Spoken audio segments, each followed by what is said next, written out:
cumprimentando a todos e a todas, né? Damos sequência aos ciclos de conversa sobre ecologia humana, um projeto realizado pela Sociedade Brasileira de Ecologia Humana, a SAB, da qual sou membro. Né? Sou a professora Maria Elizabeth Souza Gonçalves, professora da Universidade do Estado da Bahia. E hoje estou aqui com a grata tarefa, né, de conversar, de fazer um diálogo com o professor doutor Luciano Sérgio Ventim Bonfim. Então, o professor Luciano é professor também da Universidade do Estado da Bahia, né, nosso companheiro de trabalho, professor do Programa de Pós-Graduação em Ecologia Humana e Gestão Socioambiental, tendo sido, inclusive, meu orientador no mestrado.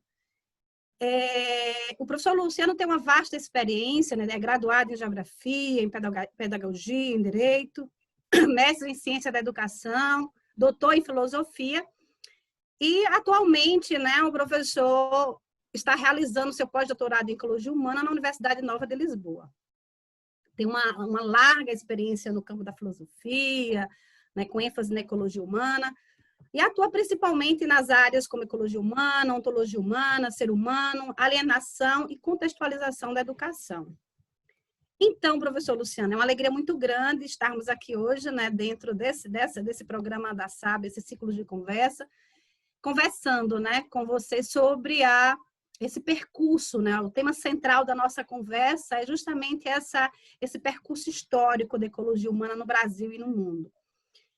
E a primeira questão que mobiliza a nossa conversa hoje é justamente conhecer um pouquinho, né, como se deu essa aproximação do Luciano Bonfim com a ecologia humana. Me permita tratar, como eu sempre tratei você, sem formalismo. Né? Beth é uma colega da UNEB, professora do campus Seu do Bonfim, mais conhecida em todo o município Seu do Bonfim, pelo trabalho espetacular que ela fez no campo da saúde pública, né? Lá nessa região, Bonfim, Campo Formoso, né? E com a qual eu tive o prazer de estudar a ecologia humana e pensar, né, de uma forma decolonial e descolonial, né, a emancipação das classes populares sob a ótica da ecologia humana. Antes de explicar para vocês como é que se deu essa minha aproximação com a ecologia humana, eu queria explicar de que lugar eu estou falando. São aspectos do meu currículo que não estão no Lattes, mas que explicam o conteúdo axiológico de minha fala. Eu sou sou bisneto, né, de índio. Eu sou neto de uma pessoa, de uma mulher que saiu, né, do sertão da região de Ribeira do Pombal, de um povoado lá de Ribeira do Pombal, e que foi para Salvador, passou por todos os processos de exclusão, vindo a trabalhar por aproximadamente 50 anos como lavadeira. Minha avó foi lavadeira, e foi também empregada doméstica, inclusive trabalhou na casa do pai de Antônio Carlos Magalhães, quando ele era ainda estudante de medicina. Sou filho da escola pública, frequentei o Fundamental 1, escola privada, mas depois não foi mais possível para meu pai financiar, e frequentei o ensino fundamental 2 e o ensino médio em escola pública, e não pude entrar no curso de agronomia na UFBA por causa de política de cota para os filhos do latifundiários. E os filhos de latifundiários, proprietários de terra, que chegavam a terminar o ensino médio, não eram filhos de pobre. Então, quem tinha terra ganhava uma pontuação que quase já o colocava no curso de agronomia. E quem não tinha terra tinha que fazer a pontuação que um aluno que se candidatava à medicina precisaria fazer para poder entrar no curso de medicina. Então, eu não entrei no curso de agronomia por causa dessa cota que havia para os filhos de latifundiários. Né? Aí fui estudar geografia na Católica, começar o mestrado em pedologia e ciência do solo, como aluno especial, mas não levei à frente, e depois fui me encantar pela área de educação, pela pedagogia, enfim. Então, eu sou espírita, a minha cabeça é espírita, mas o meu coração está na senzala. Então, eu sou um proscrito no movimento espírita por ter uma relação de concubinato com a religião de matriz africana, né? Tem uma relação afetiva enorme que me emociona, né? Com o candomblé, com a umbanda, né? Com essas religiões, apesar de que minha forma de compreender a espiritualidade e compreender a relação com o mundo espiritual, eu não posso negar, ela é espírita, minha forma de compreender a vida, ela é espírita, mas o meu coração está na senzala.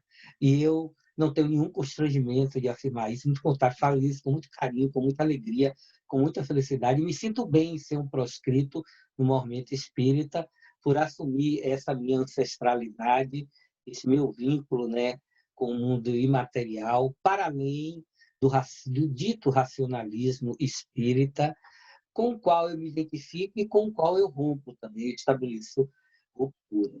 Então, eu não participo de uma concepção de ecologia humana que exclua a dimensão imaterial da vida, ao mesmo tempo que eu não reduzo a ecologia humana a uma abordagem espiritualista, enquanto aquilo que eu defendo que a ecologia humana é, né, um paradigma, e nós vamos discutir isso mais lá na frente, não cabe submeter a ecologia humana a qualquer dimensão da vida, está entendendo?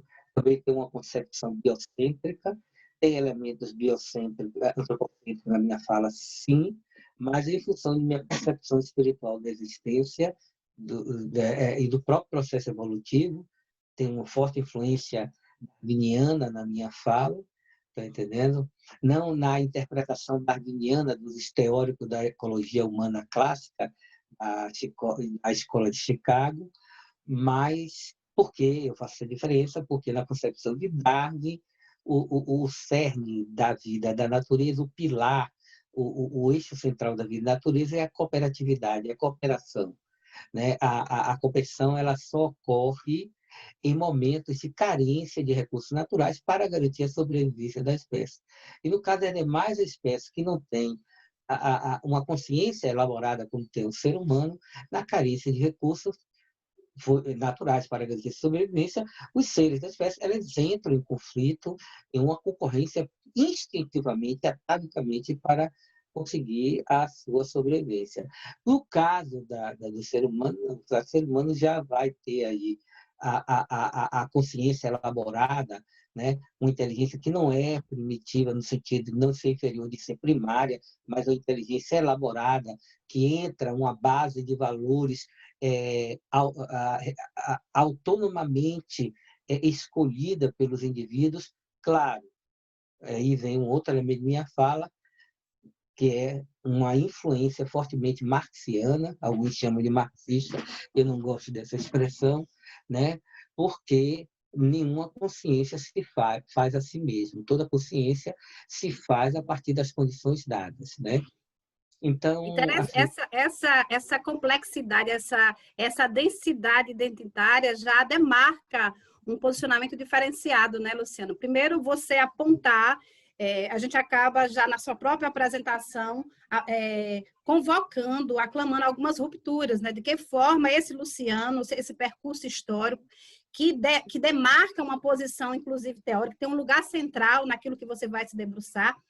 E como já inicia, né, nesse nosso bate-papo, esse encontro, né, desse campo espiritual que historicamente, né, há um lugar histórico de separação, como a sua própria fala já aclama o processo de pensar numa perspectiva de unidade, né? O que é que nós temos, esse conjunto que nos constitui. O ser humano é um ser multidentitário. Então, não se trata de você excluir isso para incluir aquilo. Por exemplo, de respeito à compreensão do real, a sua concepção de real, a muitos aspectos da concepção da ontologia, os fundamentos da ontologia humana, eu me aproprio de Marx, mas eu não transformo uma leitura sociológica que Marx faz do papel das religiões no Ocidente, né? Quando ele afirma com Hegel que a religião é o ópio do povo, Então, analisando sociologicamente o papel da religião no Ocidente, não cabia a Marx nada mais além do que afirmar que a religião, nessa sócio-historicidade, ela cumpria e ainda cumpre esse papel de ópio, como nós estamos vendo hoje, um movimento neopentecostal, evangélico, tá entendendo? Se consociando com o tráfico de drogas e criando uma tendência no neopentecostalismo que é dos traficantes evangélicos, tá entendendo? Esse é um movimento que já vem durando alguns anos, acontecendo já há alguns anos, essa aproximação entre o tráfico e o movimento neopentecostal, é um movimento que foi pouco a pouco sendo construído, há aproximadamente 20 anos, mas nos últimos 10 anos esse movimento está bastante forte e hoje se tornou um problema para a própria a religião evangélica, a religião no sentido de movimento cristão, né, evangélico, que já cria algumas rupturas, né, e você já tem movimento de pastores evangélicos, pastoras evangélicas, né, que denunciam, né, a perversão axiológica, né, dessa vinculação desse guarda-chuva que chama religião evangélica com o narcotráfico. Mas, respondendo à sua pergunta inicial, como foi que se deu esse vínculo com a ecologia humana? Esse vínculo foi acidental e foi em função da generosidade de uma pessoa, certo? Eu soube do evento que foi o primeiro seminário internacional de ecologia humana que ocorreria em Paulo Afonso, entrei em contato com o professor Juraci e mandei a proposta de um curso sobre ecomarxismo. Olha, nem eu concordo com a expressão, mas na época foi o que me veio à mente. E eu fui para esse evento, dei o curso, fiquei muito feliz, muito bom, e depois de um tempo saiu um livro com um capítulo foi um texto que eu escrevi, praticamente eu estudei muito antes do evento, mas na véspera do evento, para o dia do evento, eu escrevi 19 laudas, que foi a base do texto que depois foi publicado no livro Ecologia Humana. Então, a partir daí, eu estabeleci uma aproximação com o professor Juraci, e depois que eu fui para Juazeiro, por razões de ordem pessoal, né? Eu decidi me transferir do Departamento de Educação em Salvador, já tinha vindo do campus do Departamento de Ciências Humanas de Jacobina para Salvador, do Departamento de Educação. Fiquei uns 10 anos em Salvador, no Departamento de Educação, quando pedi, né, transferência ao Departamento de Tecnologia e Ciências Sociais em Juazeiro, onde eu já estava como professor colaborador no curso de Direito e no curso de Engenharia de Bioprocesso e Biotecnologia. Então, só que no segundo evento que eu fui participar, que eu não sei se foi no segundo seminário ou no terceiro seminário, que foi no grande hotel lá em Paulo Afonso, eu me lembro sentado no auditório, assistindo a palestra do professor Juarez Marques, eu conversava com a professora Iva aqui da Faculdade de Ciências Sociais e Humanas da Universidade Nova de Lisboa, que me orientou no projeto de pós-doutorado, sobre o que seria ecologia humana, porque cada um que falava dizia ecologia humana é uma ciência, o outro falava, Manuel Cesário. Aí vinha Juraci e dizia, a ecologia humana é uma ciência, é um paradigma. Aí eu lia o livro, estava lendo o livro de Paulo de Almeida Machado, a ecologia humana é um paradigma, é uma perspectiva. Eu digo, Iva, vem cá, o que é a ecologia humana? A gente precisa descobrir o que é que ela é, porque para cada um, eu ouvia um dizer, ela é multidisciplinar, o outro dizia, ela é pluridisciplinar, o outro dizia, ela é interdisciplinar, o outro dizia, ela é transdisciplinar. E tinha um que dizia, ela é multidisciplinar e transdisciplinar. Eu digo, pronto, mas lascou, entendeu? Que diabo é isso? Aí eu fiquei achando que, gente, está uma perturbação. Pelo amor de Deus, eu tem que entender o que é isso, porque como eu tinha pouco tempo retornado do doutorado em filosofia na Alemanha, na Universidade de Kassel, eu digo, gente, qual é a epistemologia dessa coisa aí? Está entendendo? Eu digo, não, isso está um caos. Isso é terra de ninguém, está todo mundo falando qualquer coisa. Peraí, a gente precisa... Aí comecei a buscar, tentar entender. Aí fui ler Thomas Kuhn, Estrutura da Revolução Científica. Aí fui conversar com filósofos. sobre o conceito de paradigma, todos eles me diziam, não se meta nisso, é um conceito furado, saia fora disso, né? Um conceito problematicíssimo. É, sim, um conceito problemático, sim. É um conceito etnocêntrico, é paradigma para quem? Não é paradigma para todo mundo, está entendendo? E foi Então, essa a razão, essa angústia inicial que eu comecei a conversar com a professora Iva, que foi um berço que me levou, nos 3 anos seguintes, ficar escrevendo e lendo e publicando sobre isso para desembocar nesse projeto de pós-doutoramento, que não foi esse que eu acabei desenvolvendo. A metade dele, na base dele, foi o que eu fiz. Mas a outra parte foi uma modificação que o processo de pesquisa obrigou, em diálogo com a orientadora, a modificar. Então, Luciano, veja, eu acho que essa questão você já começa a nos brindar com o segundo elemento, o ponto, inclusive a temática central, né, desse nosso bate-papo, que é justamente situar esse percurso histórico da ecologia humana, né, no Brasil, no mundo, né, e de maneira especial, aí você já começa a nos apresentar não só sua aproximação inicial, mas como isso se desdobra, né, na temática que nos move para essa conversa hoje, que é justamente de compreender, né, esse aprofundamento epistemológico da ecologia humana, né? E aí, é claro, eu aprofundo as perguntas nessa perspectiva.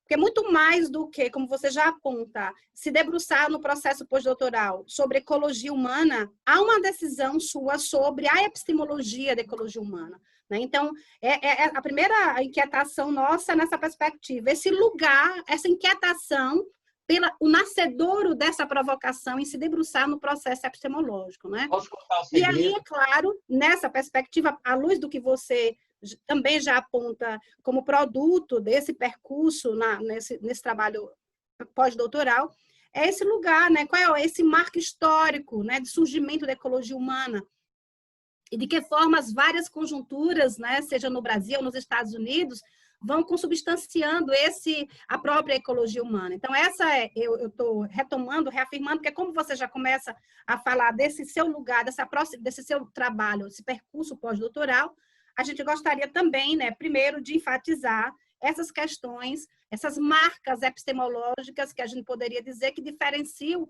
ou não, ou aproximam os clássicos da ecologia humana e a ecologia humana brasileira. Beth, deixa eu contar uma coisa. Sim. A escolha por esse tema, né, a formulação dessa pergunta, afinal de contas, o que é a ecologia humana mesmo? Me colocou mais uma vez, na minha vida acadêmica, isso é muito comum, né? Eu, no doutorado em filosofia, quando eu estava próximo a entregar a tese de doutorado, aí eu entreguei uma versão preliminar, o meu orientador apresentou para o colegiado, e lá no colegiado, como uma tese de doutorado, queria um doutor em filosofia, mais em pedagogia, né? Porque na Alemanha tem isso. Aí os pedagogos disseram, não, isso aqui não tem nada de pedagogia, esse doutorado dele é filosofia, ele tem que fazer uma prova de nivelamento de estudo, porque isso aqui não é pedagogia. Eu disse, de novo, no Brasil e agora aqui, tá certo, eu tive que fazer a prova, submeti uma avaliação escrita, né? Fiz a prova lá, escrevi um texto, enfim. Então, quando eu falo entre pedagogos não me reconhecem como pedagogo. E quando eu falo entre filósofos, os filósofos não me reconhecem como um filósofo. E quando eu fui falar entre ecólogos humanos, eles não me reconhecem como alguém que é fiel e leal à ecologia humana. Por quê? Porque eu toco num problema, numa questão, e estava muito bem, estava tranquila, estava pacificada, não incomodava ninguém. E aí, sabe aquela coisa, a história da criança que diz o rei está nu? Então, eu me sinto assim, como essa criança que gritou no meio do povo que o rei está nu e todo mundo que estava achando a roupa do rei linda, maravilhosa, e chegaram realmente nu, ficaram escandalizadas com aquela situação. O que eu estou querendo dizer com isso? Não é autopromoção, não. É de dizer, pesquisar esse tema, levar esse tema para a discussão, conseguir uma pessoa para orientar, falar sobre esse tema tem causado, pelas reações das pessoas, um certo constrangimento com ele.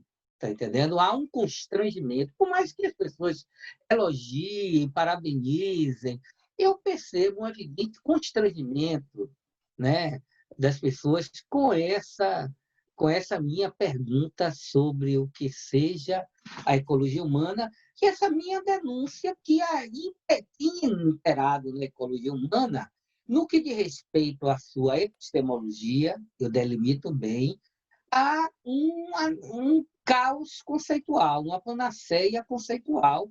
As pessoas brincam com os conceitos no campo epistemológico, filosófico, e até com o próprio conceito de ciência, como se qualquer coisa pudesse ser dita, qualquer coisa pudesse ser ecologia humana, e até sem um conceito claro do que seja ciência. Quando se afirma que a ecologia humana é uma ciência, você a inscreve na abordagem disciplinar, e olha que eu não vejo a disciplinaridade como um problema, Sim. porque o ser humano é um sujeito singular, é uma subjetividade singular, ninguém pensa da totalidade para a totalidade, você sempre pensa na singularidade que você está, que você se constitui, certo? Eu vejo problema na disciplinarização, que é quando a disciplinaridade perverte a si mesma e corrompe a liberdade de pensamento, corrompe a liberdade de fazer ciência, está entendendo? Então, há um certo... As pessoas falam sobre ecologia humana como se estivessem fazendo brincadeira de criança, malabares, jogando para cima as palavras, e está tudo bem, está tudo legal, está tudo ótimo. O que acontece, Beth? A ecologia humana, o discurso da ecologia humana perde respeito. É como os pedagogos, quando falam, né? Então, quando você faz um discurso pedagoguês, não um discurso acadêmico da pedagogia, do lugar da pedagogia, quando você fala pedagoguês, em que você brinca com as palavras, usa as palavras como se fosse autoexplicativa, não, porque o neoliberalismo, a globalização e tal, sem nenhum momento você demonstrar, né, consistência teórica no uso desses conceitos e nem se responsabilizar pelas afirmativas ou negativas que você faz no uso desses conceitos, que não são só terminologia, não são só termos, são conceitos. Então, eu me preocupo muito, eu tenho um carinho muito grande pela ecologia humana, e acho que a ecologia humana não merece isso. Então, se você fala, a ecologia humana é multidisciplinar, você precisa saber o que é multidisciplinaridade. A multidisciplinaridade não é a pluridisciplinaridade, ainda que elas estejam muito próximas, né? Você precisa saber se efetivamente, se é na sua cabeça, ou se efetivamente, a partir da concepção de real que você trabalha, se existe uma hierarquia entre as disciplinaridades, a multi, pluri, inter, transdisciplinaridade. Na concepção de real que eu trabalho marxiana, não existe. Elas se referem a níveis do real, que é sempre aberto, está sempre aberto, e elas dão conta de uma complexidade de relações, de elementos, de processos, de fenômenos, que necessariamente não são abordados pela outra. Está entendendo? Então, mas isso ainda perdura nos discursos dos ecólogos humanos uma confusão conceitual, e o que eu chamo a atenção é que a gente precisa parar para ter cuidado com isso. Mas esse alinhamento epistemológico aproxima ou distancia o fazer ecologia humana no Brasil, por exemplo, do fazer ecologia humana nos clássicos, né, na escola de Chicago? Esse lugar desse silêncio epistemológico, inclusive dessa, talvez intencional, dessa não preocupação em ter clareza sobre quando falamos de ecologia humana, nós estamos falando de quê? Essa é uma posição que a gente considera que aproxima a postura do fazer ecologia humana no Brasil do que o que foi feito lá na ecologia humana na escola de Chicago. Nesse caminhar, né, nesse processo, que elementos você apresentaria como distanciamento ou aproximação desse fazer ecologia humana, tanto lá quanto cá? Vamos separar um pouco a escola de Chicago, que a Sim. escola de Chicago, apesar de ser sido a base, a origem, é um caso muito particular. Sim. O que se defendeu, o que se fez de ecologia humana entre o início do século XX e o seu meado do século XX, não necessariamente o que é feito hoje de ecologia humana na Austrália, nos Estados Unidos, não é. Está entendendo? A ecologia humana que é feita nesses países, conceitualmente, está no mesmo espectro que a ecologia humana no Brasil, no que diz respeito ao objeto de estudo. É tudo e qualquer coisa que estude a relação ser humano, natureza, cultura, meio ambiente, numa perspectiva de respeito à natureza e emancipação do ser humano. Então, tanto no Brasil como na Austrália, Estados Unidos, Europa, aqui, é um objeto de estudo extremamente elástico, extremamente gigantesco, que torna impossível você, epistemologicamente, afirmar a ecologia humana como uma ciência, porque no campo científico não se aceita um objeto de estudo quase que infinitamente elástico. Não se aceita no campo das ciências isso. Então, esta elasticidade infinita do conceito de ecologia humana predominante no mundo, cabe um trabalho nesse sentido. Mais ou menos é o que eu iria fazer aqui, inicialmente, trabalhando com os teóricos contemporâneos. Iria também estudar a Escola de Chicago, mas iria me concentrar nos teóricos contemporâneos, no Círculo Europeu de Ecologia Humana, na Rússia, no Círculo Indiano da Índia de Ecologia Humana, também da Austrália. Eu iria pegar esses teóricos principais desses países e fazer um estudo. Não foi o que foi possível ainda fazer, quem sabe um segundo pós-doutoramento ou uma licença sabática, que eu tenho direito a 3 licenças sabáticas, eu não tirei nenhuma, né, licença sabática em minha vida na universidade, eu venha a pesquisar isso.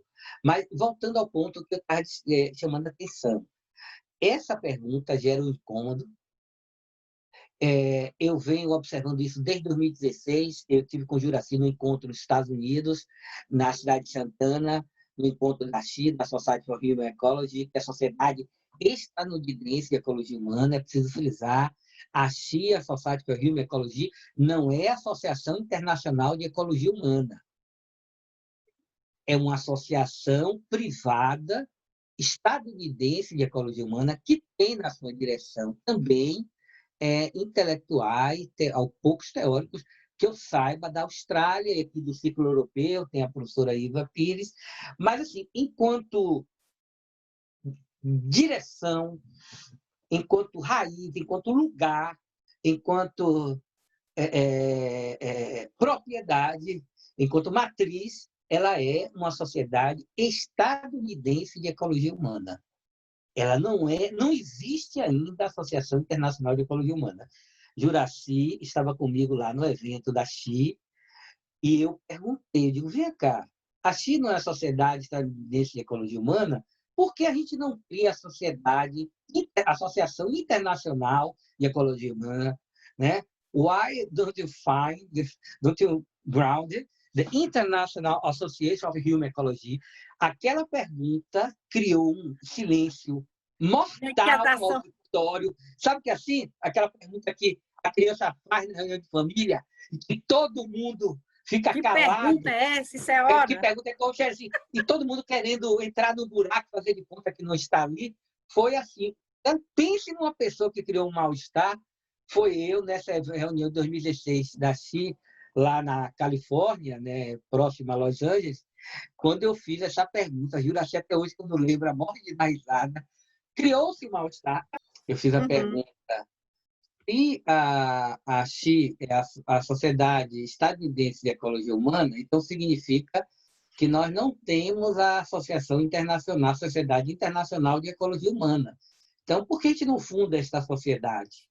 Então, quando eu fiz esta ponderação, pairou um silêncio fúnebre no evento, todo o auditório em silêncio,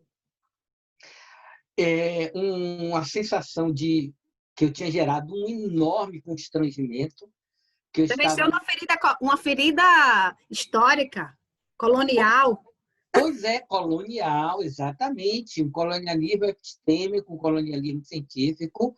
E eu, né, assim, pretensamente, de uma forma ingênua, falando óbvio, né, como a criança, né, que aponta com o dedo rei para nu, disse, olha, a XI é a Sociedade Estadunidense de Ecologia Humana.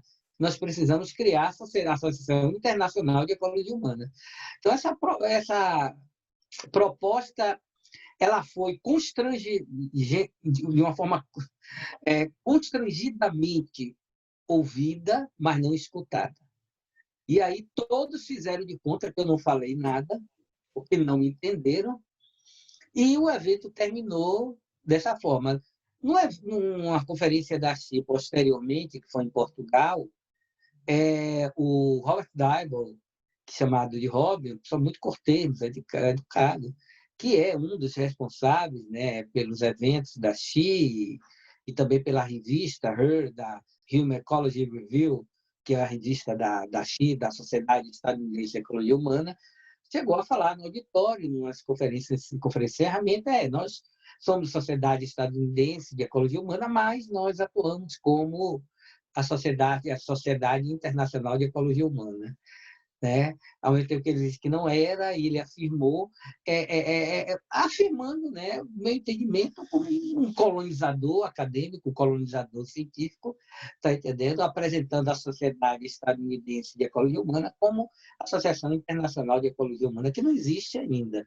Isso é uma tarefa que o mundo tem para fazer. Porque uma sociedade internacional, uma Associação Internacional de Ecologia Humana, você vai ter pessoas de todos os continentes, 5 continentes do mundo, de vários países, integrando a direção dessa associação e os eventos, considerando essa multidiversidade, desculpe essa redundância, né?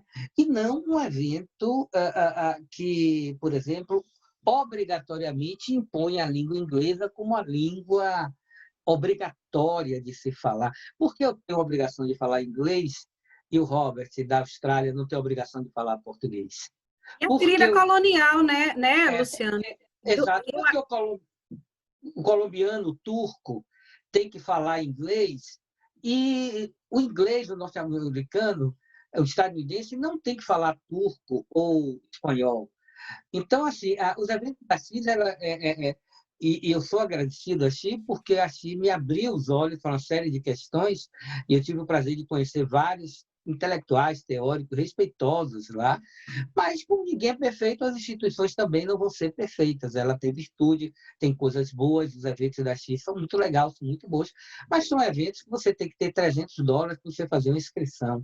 $300 norte-americano para um australiano, para um britânico que ganha em livre esterlina, ou para o estadunidense que ganha em dólar norte-americano, não é nada.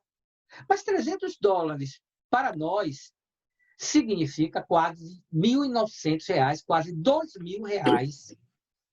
E R$ 2.000 é muita coisa para a gente.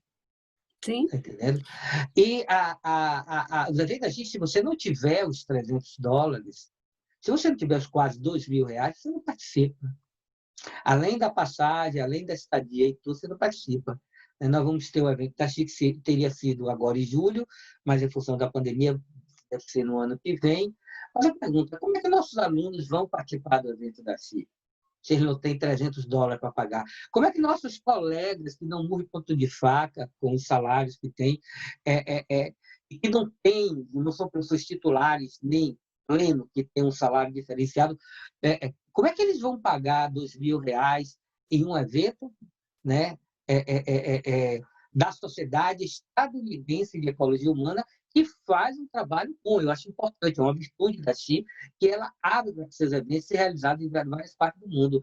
Então, ela tem virtude, então essa virtude da XI, essa abertura que a XI faz de realizar seus eventos fora do território americano, eu acho que isso é importante, é preciso destacar, né, essa abertura. Porém, por mais nobre que seja o trabalho da XI, por mais qualificado seja o trabalho da XI, por mais respeitoso que seja o trabalho da XI, a XI é a Sociedade Estadunidense de Ecologia Humana. Não é a Sociedade Internacional, a Associação Internacional de Ecologia Humana. Essa associação não existe. Então, eu queria que a gente reforçasse, né? Eu acho que você traz elementos muito importantes na fala. Primeiro, porque, embora a gente se debruce muito a falar nesse epistemicídio, né, que a gente vive, nessa, inclusive de uma certa abertura, nesse processo de ruptura, nesse rompimento com essa prática colonial de produzir conhecimento, essa pergunta tão inquietante, né, que você coloca como cenário para análise, ela também traz outros elementos, né? Além da questão da linguagem, né, o porquê da imposição da língua inglesa, mas traz outros elementos, que é justamente o lugar de discurso, né? Essa fala traz uma geopolítica, questões geopolíticas fundantes. O lugar de discurso dessa diversidade, né? Quem vem da Ásia, da América Latina, né? Que questões são para nós urgentes, essenciais, que são subalternizadas e que passam a ocupar o lugar, passam o lugar central. Né? Então, acho que essa é uma questão importante e talvez o motivo pelo qual a gente entenda, né, como ainda existe uma resistência muito grande a esse processo de abertura, porque esse laço colonial é extremamente claro ainda dentro do processo de uma ciência que ainda de fato é hegemônica. Embora, né, a gente costuma chamar muita atenção esse processo de fortalecimento de uma ecologia contra-hegemônica, que tem laço muito forte, né, num sul que, como diz Boaventura, não é um sul geográfico, mas é um sul geopolítico. Mas, assim, eu queria também, ainda nessa linha de discussão, nesses elementos que você aponta, e aí, claro, trazendo, criando um link, inclusive, com a sua pesquisa pós-doutoral. Então, assim, primeiro de chamar a atenção, e aí eu fico muito à vontade pelos diálogos que a gente vem fazendo também antes daqui, há uma decisão sua, né? Há uma posição já assumida em relação a uma perspectiva epistemológica de cerne histórico. Então, na verdade, o próprio ponto de partida, né, de analisar a ecologia humana na perspectiva de paradigma já situa uma base epistemológica histórica. Né? Então, essa é uma questão que eu queria, né, que você abordasse um pouco. E a outra está exatamente nesses passos, né, que a gente pode dizer que a ecologia humana, nesse contexto atual, deu ou não. Né? Que ranços e avanços a gente pode falar no que tange a esse processo que você começou a falar, de descolonização do fazer científico em ecologia humana. Que passos nós conseguimos dar hoje? O que é que a gente pode falar? E aí, já acenando para um afunilamento da pergunta, a gente pode falar de um processo de construção, de afirmação de uma escola brasileira de ecologia humana, sobre que perspectiva?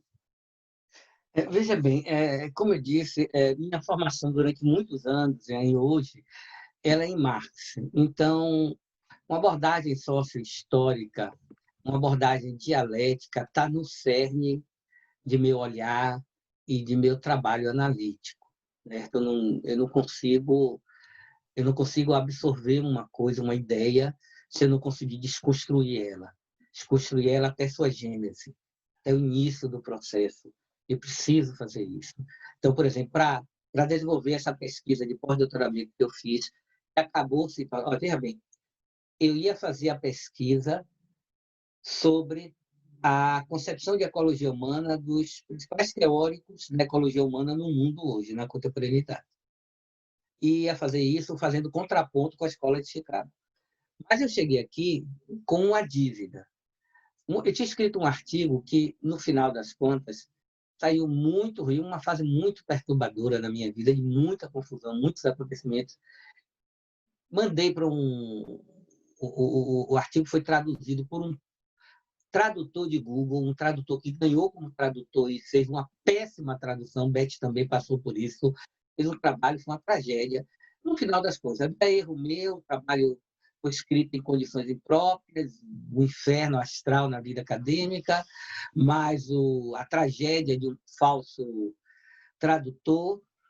E aí o artigo foi acertadamente rejeitado. E quando Iva me escreveu que o Robert Daibo, muito educadamente, ele é uma gentileza em pessoa. Aliás, todo mundo achei muito gente boa, são muito legais, nos tratam muito bem, mas são impacáveis na cobrança dos $300, né? Não abre mão, $300 não entra, tá entendendo? E então todos eles são muito educados. E aí ele pediu para ir conversar comigo, ele conversou, eu disse, não tem problema nenhum. Aí ponderou todos os problemas do artigo, além da tradução. Aí eu cheguei aqui para Primeira tarefa minha de começar o doutorado, me dedicar a reconstruir esse artigo. Essa reconstrução desse artigo, que eu joguei quase tudo fora, fiquei com 9, 10 páginas dele. Eu digo, não, vou refazer. Quando eu fui refazer esse artigo, aí fui puxar uma linha, saiu um novelo. Fui puxar outra linha, saiu outro novelo de outra cor. Fui puxar outra linha, saiu outro novelo. No final das contas, eu estava com 5 ou 7 novelos de cores diferentes, apontando em direções distintas, mas se interrelacionando. Resultado, dar conta de todos esses novelos desenrolados, entrelaçados, me custou uma vida monástica de 13 meses de trabalho acadêmico, praticamente quase sem sair de casa, quase sem viajar. Eu viajei 4 dias para a Espanha e 4 dias para a França. O resto trancado em casa de domingo a domingo, de manhã, de tarde, de noite, trabalhando.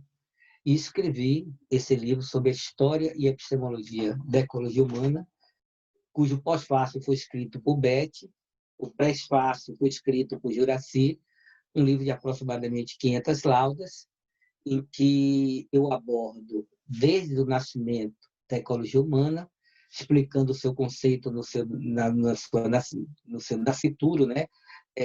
Na sua nascença, foi na Escola de Chicago, falando da Escola de Chicago e explicando a vida da ecologia humana para o Brasil através do grande pupilo de Robert Ezra Park, o Donald Pearson. E veio para o Brasil, desenvolveu em 1935 sua tese de doutorado, fazer sua pesquisa empírica na Bahia, especificamente no Recôncavo Baiano, sobre os negros, né? Que ele fazia estudos raciais, assim como seu orientador Robert Ezra Park. E a ecologia humana veio para o Brasil, né? E bem, eu não vou... Eu escrevi um artigo, vou mandar até para você, Beth, sobre essa vida da ecologia humana no Brasil, um artigo de 37 laudas, mais ou menos 34 laudas, que eu vou mandar traduzir, e talvez seja aceito pela XI, pela revista da XI, a Human Ecology Review, talvez não seja porque eu acabo defendendo, me contrapondo a esse colonialismo epistemológico, eu acabo denunciando, ainda que com muita educação, com muito respeito e tal, eu acabo defendendo a ecologia humana brasileira, defendendo a nossa soberania, até de errarmos, apesar, ainda que reconhecendo que nós somos aprendizes dessa temática, porque a ecologia humana que nós conhecemos, ela data da década de 80, a partir dos trabalhos de Ávila Pires, no Rio Grande do Sul, grande Paulo de Almeida Machado, uma figura que ainda quero fazer um estudo específico só sobre ele, a Maria José de Araújo Lima, na Universidade Federal Rural de Pernambuco, e também os trabalhos de tantos outros teóricos, né, que surgiram nesse bojo, o professor Juarez Marques, né, que trabalha no campo da etnobiologia, né? Mas a ecologia humana, tem também a professora Alpina Gregossi, né? Mas a ecologia humana foi ter um boom no Brasil e na América Latina a partir da mesma pessoa que me trouxe para a ecologia humana, que foi o professor Juraci Marques, né? Foi o empreendedorismo acadêmico dele, ainda que eu tenha algumas divergências de diversas naturezas com o professor Juraci, eu tenho uma gratidão muito grande e um reconhecimento acadêmico, que faço isso no meu livro, né, que vai ser lançado neste ano que vem, porque ainda não consegui financiamento e talvez eu tenha que financiar, assim como financiei meu pós-doutorado. Eu estou aqui sem bolsa, eu vim sem bolsa, estou me mantendo com o meu salário, com o meu carro que eu vendi quando saí do Brasil e com a venda de todos os meus móveis eletrodomésticos que eu tinha no Brasil. Estou falando para o Brasil, tendo apenas um fogão, mais nada. Montar minha casa toda de novo, porque eu tive que vender tudo para fazer esse pós-doutorado, que para mim era uma questão de vida ou morte. Eu tinha que fazer isso. Era um acerto de conta comigo mesmo. Tá entendendo? Então, só a partir do trabalho de Juraci, né? O Juraci começa em 2003 para 2004, quando ele cria a especialização em ecologia humana em Paulo Afonso, que vai até 2007. 2004, 2007. Em 2008, ele começa a trabalhar o projeto para o mestrado em Ecologia Humana. Final de 2009, ele consegue a aprovação. Em 2010, começa o programa de pós-graduação em Ecologia Humana, que hoje está em Juazeiro, né? E já tenho doutorado. Só explicando minha relação com o PPG-ECO, eu não integro mais o corpo docente do PPG-ECO, eu sou apenas um professor colaborador.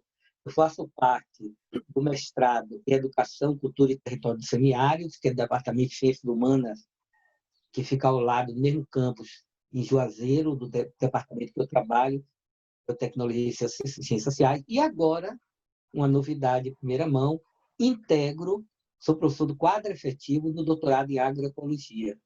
Está entendendo? Então, eu integro 2 programas, unimestrado e doutorado, eu sou professor do quadro efetivo, mas não integro o quadro efetivo dos professores do PPG-ECO e nem posso mais integrar porque nenhum professor pode participar de mais do que 2 programas, porque passa a prejudicar todos os programas que estão vinculados. Luciano, meu caro, nós precisamos, essa conversa, de fato, iria muito mais tempo, mas inclusive pela delimitação do nosso tempo, né? Eu queria, primeiramente, né, agradecer. Para mim é sempre um prazer muito grande esse espaço, esse diálogo, né? Você se mantém como companheiro, grande orientador, você foi meu professor, meu orientador de mestrado, eu tive o privilégio de tê-lo. Mas, assim, venho acompanhando de perto, né, a sua produção, essa discussão. Então, para a gente é uma alegria muito grande, como também doutorando em ecologia humana, como alguém que usa o seu fazer diário, né, em educação, criando esse vínculo, entendendo a ecologia humana como esse lastro, nessa perspectiva de fato descolonizante, nesse lugar de construção de um mundo contra-hegemônico. E eu encontrei esse lugar. Então, estar com você nessa discussão é um espaço muito interessante. Eu queria primeiro, em nome da SAB, agradecer, né? A gente vai estar fazendo a veiculação dessa discussão, agradecer esse momento e, é claro, dizer que a gente vai precisar de muitos outros, porque a discussão que a gente inicia aqui não dá conta, né, dentro desse espaço temporal, e certamente o trabalho que você se debruça nessa perspectiva de pensar, né, de muito mais do que, como eu digo, muito mais do que fazer ecologia humana, mas pensar, né, o locus, né, o lugar, esse campo epistemológico que a ecologia humana se situa. E esse fazer é um fazer fundante, porque é refletir o processo de produção acadêmica. Então, não tenho dúvida que a ecologia humana no mundo, né, a Academia Mundial é brindada com essa discussão, porque a gente avança numa perspectiva de amadurecimento, sim, do lugar da ecologia humana.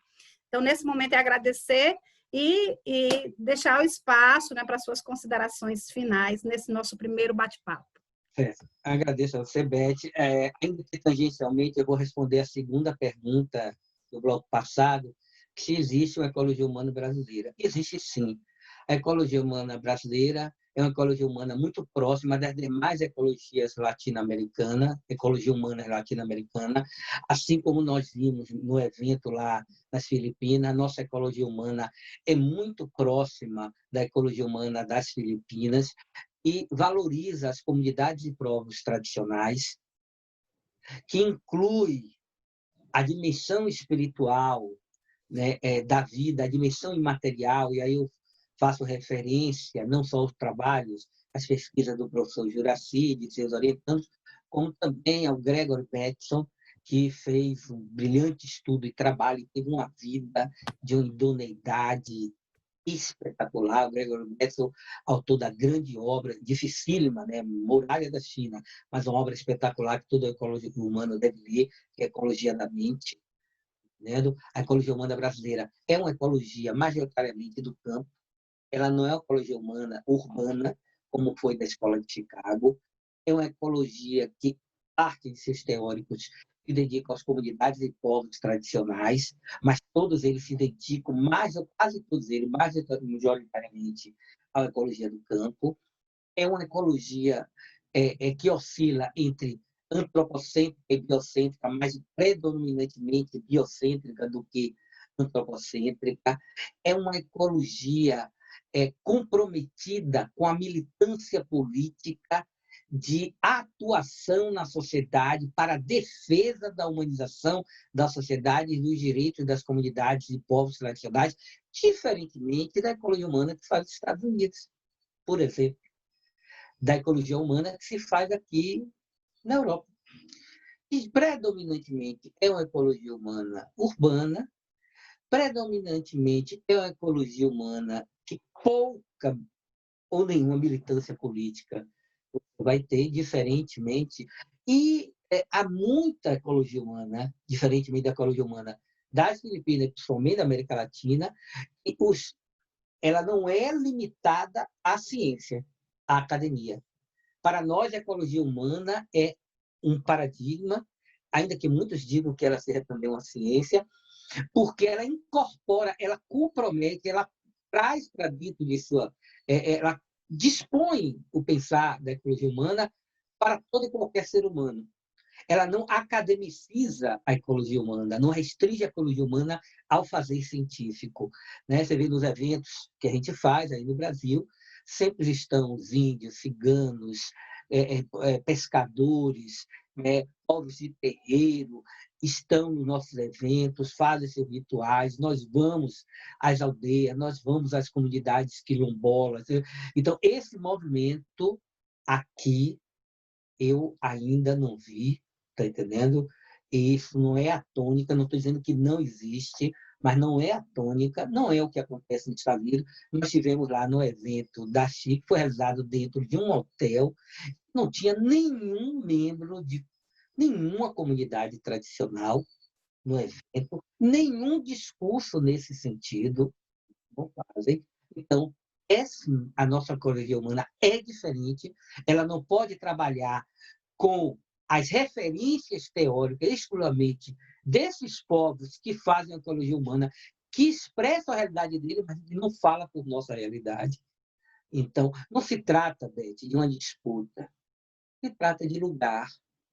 Eu falo do lugar que estou, para o lugar que estou, para as pessoas que estão no lugar que estou. Não se trata de uma disputa nem de uma revanche.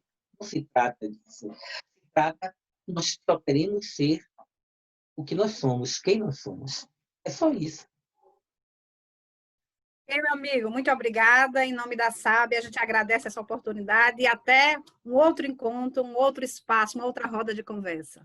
Tá? Você conte comigo. Obrigadão. Um abraço, coração. Um Vocês todos aí. abraço.